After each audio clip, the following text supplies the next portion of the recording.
Hey guys, देखो लगभग सुज़लॉन में एक अच्छी खबर आई है और ये मैं आपको यहाँ पर अपडेट करना चाहता हूँ, जो कि लगभग 9 रुपये 10 रुपये का शेयर है, जो कि आप देख सकते हो 9.95 के आसपास आपको देखने को मिला, 10 रुपये के आसपास। और जैसे ही खबर आया मार्केट में लगभग 12 बज के, सही है, 12 बज के 20 मिनट में और 2 बजे लगभग 5-5 लाख क्वांटिटी माल उठाए जा रहे थे।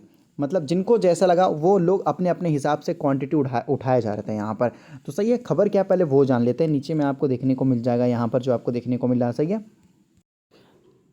Lenders agree to raise wind energy firm Suzlon energy stake to 35%।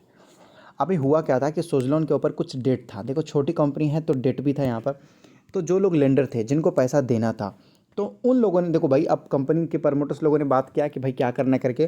तो उनके पास तो पैसा था नहीं या पैसा देना नहीं चाहते। कंपनी प्रॉफिट में तो आई है लेकिन वो पैसा देना नहीं चाहते, क्योंकि लगभग मैं आपको बता दूं, एक विंड टरबाइन को बनाने में और उसको लगाने में पूरी तरीके से मतलब बहुत ज़्यादा पैसा खर्च होता है। अगर ये पैसा अगर अभी डेट दे देते हैं तो कंपनी आगे काम नहीं कर पाएगी। तो उन्होंने क्या बोला कि भाई देखो, आप हमारी कंपनी में हिस्सेदारी खरीद लो, उसके बदले लगभग मैं आपको जो है 35% के आसपास मैं आपको देता हुआ नज़र आऊँगा, ये ले लो। और जो पैसा है उसको जो है आप छोड़ दो यहाँ पर, जो कि लगभग यहाँ पर आपको बताया जा रहा साफ साफ, अगर आप ध्यान से देखोगे तो ये जो लेंडर हैं यहाँ पर, ये part of its debt of around 4100 crore के आसपास था, जो इनटू इक्विटी में यहाँ पर जो है अब देने की बात की जा रही है। अब इससे हमारे लिए एक अच्छी खबर है, क्योंकि जो कंपनी के ऊपर जो डेट था वो कम होता हुआ नज़र आया है। एक तरीके से आप बोल सकते हो कि कंपनी का एक जो बर्डन था वो धीरे धीरे कम हो रहा है। कंपनी ने यहाँ पर एक स्ट्रेटजी लगाया है, इस वजह से एक थोड़ा सा बर्डन जो है कम आ सकता है। और बाकी जो है प्रमोटर्स की हिस्सेदारी थोड़ी बहुत घट जाएगी। मैं आपको बोलूँगा कि देखो, प्रमोटर्स की अगर हिस्सेदारी घटती है तो दो लॉजिक होते हैं। एक, कंपनी काफ़ी ज़्यादा अच्छा परफॉर्म नहीं कर रही है, इस वजह से प्रमोटर्स अपनी हिस्सेदारी बेच रहे हैं। दूसरा, प्रमोटर्स इस वजह से अपनी हिस्सेदारी को सही जगह लगा रहे हैं क्योंकि उनको लगता है कि कंपनी आने वाले दिनों में काफ़ी अच्छा रिटर्न दे सकता है। जैसे मैं आपको बताऊं, अडानी अडानी के सारे शेयर्स में आपको बता दूं, आधा से ज़्यादा लगभग उन्होंने प्लेज कर रखा था, दूसरों को दे रखा था और कंपनी पर डेट ले रखा था। ये इस वजह से क्योंकि उनको पता था कि लगभग यहाँ पर कैपिटल की बहुत ज़्यादा रिक्वायरमेंट आने वाली है, इस वजह से यहाँ पर इन्होंने ऐसा कर रखा था। एफएल इंडिया ने भी उसी तरीके से क्या कर रखा था, अपने शेयर्स को फॉरेन वाले को दे रखा था, क्योंकि उनको एक कंपनी को अक्वायर करना था, इस वजह से। तो इसी तरीके से यहाँ पर जो प्रमोटर्स हैं, यहाँ पर जो सुजलॉन के हैं, उन्होंने जहाँ पर डेट था तो डेट वाले को दे दिया, बोला भाई ये रखो, है कि नहीं। आप इक्विटी में इन्वेस्ट कर दिया, आप ये भी समझ सकते हो। तो वो भी एग्री, ये भी एग्री। उनको पहले बिजनेस दिखाया जाता और बिजनेस के बारे में लगभग सटीक जानकारी दी जाती है कि हमारा बिजनेस ये कर रहा है, ये कर रहा है, ये करने वाला है और आने वाले दिनों में इतना हो सकता है, इतना शेयर का प्राइस बढ़ सकता है, तो आपको इतना बड़ा बेनिफिट देखने को मिलेगा। ये हो जाता है बेनिफिट। तो देखो, मैं आपको बोलूंगा कि जब आप बिजनेस करते हो तो जो ऑनर होता है उनको प्रॉफिट मिले या ना मिले उससे कोई फर्क नहीं पड़ता, लेकिन आजू बाजू वाले जितने लोग हैं उनको प्रॉफिट जरूर मिलना चाहिए, क्योंकि ये छोड़ के चले जाएंगे तो लगभग कोई बेनिफिट नहीं हो पाएगा। अकेला ऑनर पूरे बिजनेस को नहीं संभाल सकता, याद रखिएगा। रिलायंस इंडस्ट्री में अगर केवल अंबानी ही अगर पूरे बिजनेस को काम करते हैं, संभाल लेते हैं, तो नहीं हो पाएगा। वहां पर जो वर्कर होते हैं ना, उनका मेन रोल होता है, इस वजह से उनको भी साथ में रखना पड़ता है। यूनिटी इन डाइवर्सिटी यहाँ देखना पड़ता है। तो ये काफ़ी अच्छा होता है, यूनिटी इन डाइवर्सिटी। तो इसी वजह से मुझे लगता है कि सुज़लॉन के लिए एक अच्छी खबर है। तो हमें ऐसे स्टॉक्स को होल्ड करना चाहिए बिल्कुल। और लगभग कंपनी ने पहली बार प्रॉफिट कर रखा है और लगभग आने वाले दिनों में मैं आपको बता दूं कि एक और अच्छी खबर है।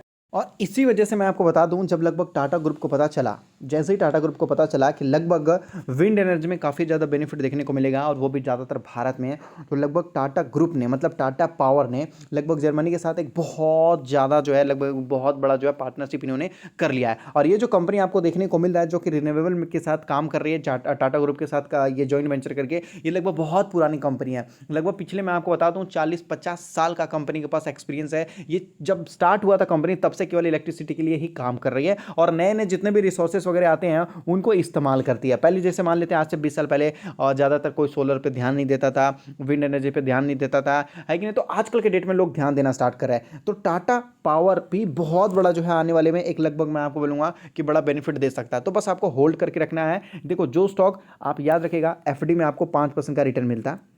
अगर आप किसी तरीके से म्यूचुअल फंड में डाल देते तो आपको 10-15% का रिटर्न मिल जाता है। कोई बिजनेस कर लोगे तो हो सकता है 20% का रिटर्न मिल जाए। लेकिन अगर आपको एक साल में ही, अगर मान लीजिए कि अगर 300-400% का रिटर्न मिलता है, तो थोड़ा रुकना भी तो पड़ता है ना। रुकना चाहिए कि नहीं रुकना चाहिए। उसी तरीके से टाटा पावर बहुत बड़ा रिटर्न दे चुका, तो अभी हमें पेशेंस रखना चाहिए, क्योंकि अभी ये साइडवेज चल रहा है। और यहाँ पर आपको अडानी पावर भी आपको देखने को मिल जाएगा। लेकिन अडानी पावर के पास हमारे पास ऑप्शन है, अडानी पावर को छोड़ के आप अडानी ग्रीन के ऊपर ध्यान दे सकते हो। याद रखिएगा कि अडानी ग्रीन काफ़ी बड़ा बेनिफिट निकाल के दे सकता है, वो जो पावर है उससे भी ज़्यादा बेनिफिट निकाल के दे सकता है। ये लगभग दोनों के लिए काम करता है, विंड हो गया, सोलर के लिए हो गया। सबसे बड़ी कंपनी आपको देखने को मिल जाएगा जो कि लगभग ग्रीन इंडस्ट्री में है। और लगभग यहाँ पर सबसे बड़ी चीज़ है, मुझे लगता है कि प्रमोटर्स भी धीरे धीरे हिस्सेदारी बढ़ा रहे हैं अपने सारी कंपनी में।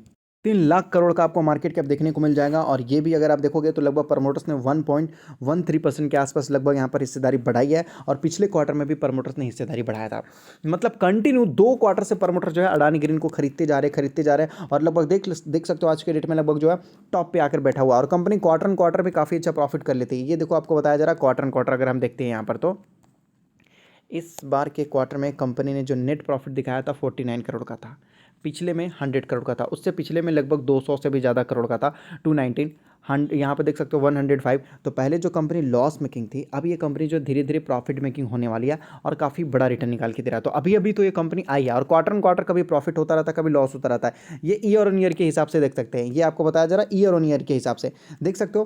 पहले लॉस था, फिर लॉस था, फिर लॉस था, अभी भी लॉस था, लेकिन अब देखिए 200 करोड़, यहाँ पे देखिए 500 करोड़ के आसपास जा रहा है। जो कंपनी 47 करोड़ लॉस में थी, अभी वही कंपनी जो है लगभग 200 या 500 करोड़ के आसपास बेनिफिट में जा रही है। तो इसलिए बोलता हूँ कि अच्छी कंपनी को हमें बस होल्ड करना है और अडानी पावर नहीं, अडानी ग्रीन पे ध्यान देना है। याद रखिएगा अडानी ग्रीन एक बेस्ट स्टॉक होने वाला है, जहां पर लगभग पब्लिक के पास देखोगे तो पहले 2-3% की हिस्सेदारी थी। और एक टाइम तो ऐसा आया था पब्लिक को 1% के आसपास ही दिया गया था। यहाँ पर देखो ऐसा टाइम था, और अभी 21% है। तो अच्छा मौका है, क्योंकि अगर 1% 2% हिस्सेदारी नहीं देंगे पब्लिक को तो डिलिस्ट करना पड़ जाएगा इस वजह से। तो आपको क्या लगता है कि ऐसे स्टॉक्स में पैसा लगाना चाहिए या फिर नहीं लगाना चाहिए? टाटा पावर से भी मुझे जो बेस्ट लगता है वो होता है टाटा ये अडानी पावर। लेकिन अडानी पावर से जो ज़्यादा बेस्ट है, जिसको एकदम बेस्ट में बोलेंगे, वो रहेगा अडानी ग्रीन। मानता हूँ बड़ी कंपनियाँ, लेकिन ज़्यादा रिटर्न वही देने वाला है। और इसके अंदर भी बहुत सारे चेंजेस देखने को मिल जाते हैं, लगभग बहुत ज़्यादा इनोवेशन आपको देखने को मिल जाता है। तो नेक्स्ट फ्यूचर जनरेशन में कोई और ज़्यादा भी इससे मतलब नेक्स्ट जनरेशन का भी विंड एनर्जी देखने को मिल जाएगा। 2030 तक जो लगभग विंड एनर्जी से जो पावर जनरेट होगा, सही है, ये लगभग काफ़ी ज़्यादा बढ़ेगा।